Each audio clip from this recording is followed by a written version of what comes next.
مفتی صاحب کے YouTube channel کو سبسکرائب کیجیے، مفتی عطاء الرحمن قاسمی۔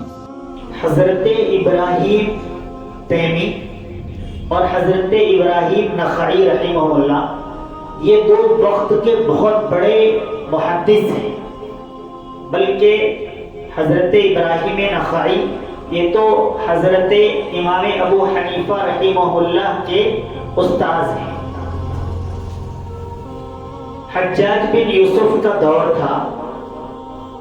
حجاج بن یوسف ظالم و جابر بادشاہوں میں سے ایک بادشاہ گزرا ہے۔ اس کے کچھ کارنامے بھی ہیں لیکن ظلم کی داستانیں بھی ہیں۔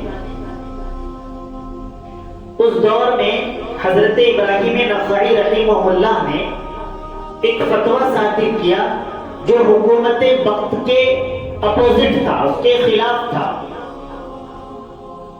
حجاج بن یوسف کے حکم پر پولیس حضرت ابراہیم نخعی کو گرفتار کرنے کے لیے ان کے گھر پہنچی، تو وقت سے اسی دوران حضرت ابراہیم تیمی رحمہ اللہ وہیں تشریف فرما تھے۔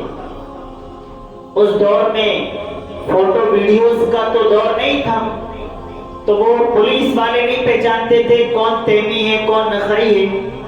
پولیس والوں نے آ کر کہا کہ ہم ابراہیم کو گرفتار کرنے کے لیے آئے ہیں۔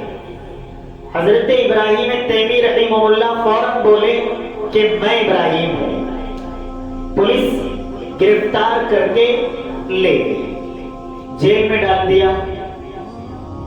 ایک طویل مدت نہ کرتا جرم کے عوض آپ نے جیل کے اندر کاٹ دی۔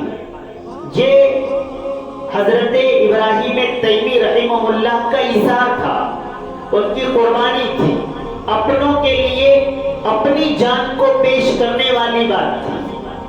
آج ہمارے معاشرے میں مخبر تو موجود ہیں جو اپنوں کو پکڑوانے کی کوشش کرتے ہیں، لیکن یہ وہ دور ہے جب اپنوں کے لیے اپنی قربانی دینے والے موجود ہیں۔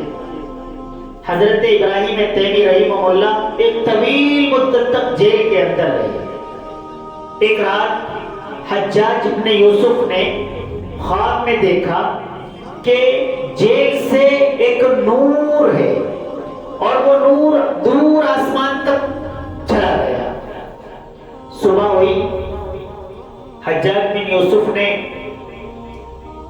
جیل کے داروغہ کو بلایا اور کہا کہ دیکھو آج جیل میں کسی عظیم شخصیت کا انتقال ہوا ہے۔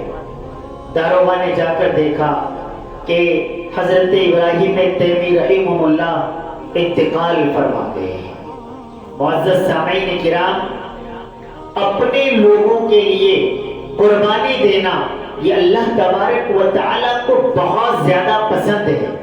خواہ وہ قربانی آپ پیسے کے ذریعے دے رہے ہوں، خواہ وہ قربانی آپ اپنی زبان کے ذریعے دے رہے ہوں، خواہ وہ قربانی آپ کسی کے کام میں چل کر جا کر دے رہے ہوں، خواہ وہ قربانی آپ اپنے وقت کی قربانی دے رہے ہوں، اپنوں کے لیے اپنے مسلمان بھائی کے لیے کام آ جانا یہ اللہ تبارک و تعالیٰ کے نزدیک نہایت پسندیدہ عمل ہے۔